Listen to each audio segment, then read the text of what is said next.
Students, we were doing lesson 2.6 Science and Spirituality. I have already explained you part second of page number 91. Now I'll be just reading to you. Just pay attention. Now part 2. In the 1960, when Dr. Kalam joined ISRO, it was just a fledgling organization.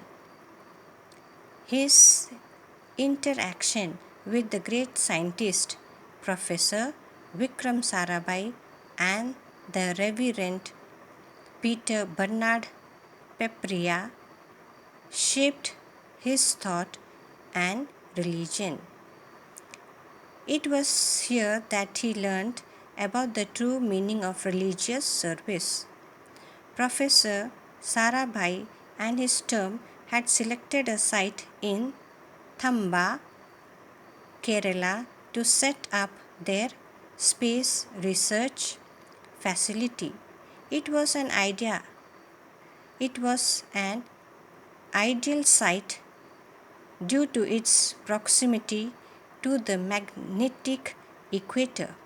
But there was a major roadblock in getting possession of the site, as it was the fish ground of Thamba's fishermen.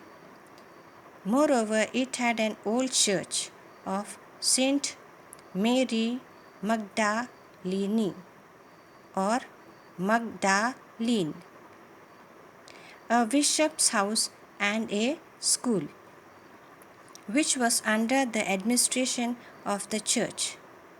Government officials predicted that it would be impossible to relocate so many people from the site and destroy religious institutions for the sake of a space research center.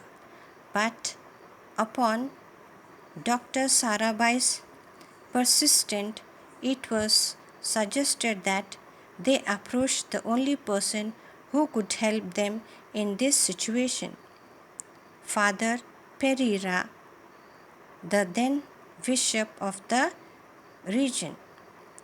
Dr. Sarabhai and Dr. Kalam approached Father Pereira on a Saturday evening.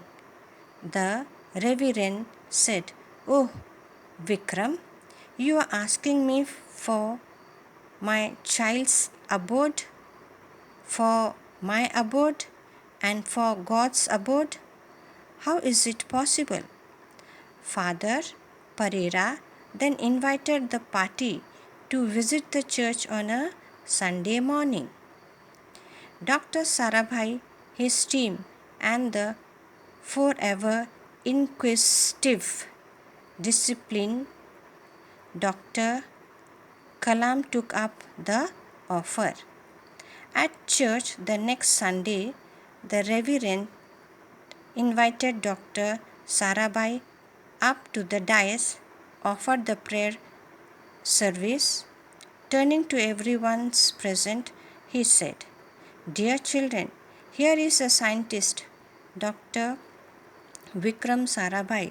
What does science do for us? We benefit from the devices that science has developed the light up our home. I am able to talk to you using this mic. Thanks to technology and advancement, medical science allows doctors to diagnose and treat patients. Science and technology enhance the overall comfort and quality of human life. And what do I do as a preacher? I pray for you, for your well-being, and for your peace. In short, Vikram and I are doing the same job. Both science and spirituality seek the Almighty's blessing for the prosperity of humanity."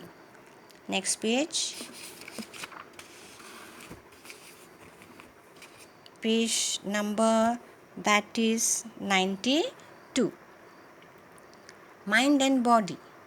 Dear children, Dr. Vikram says that within a year he wants to build scientific facilities near the sea coast, replacing all the settlement that now stands here. Now, can you give up your abode? Can I give up my abode? Can you give up God's abode for such a great scientific mission? Dr. Kalam recalled how he witnessed a pin drop silence for a long moment. Then everyone got up and the whole church reverberated with the defending noise of a collective Amen. And so, work on the research center was soon underway, but not without alternate accommodation being offered to the affected fishermen, the church, and the Reverend Pereira. Next period I'll teach.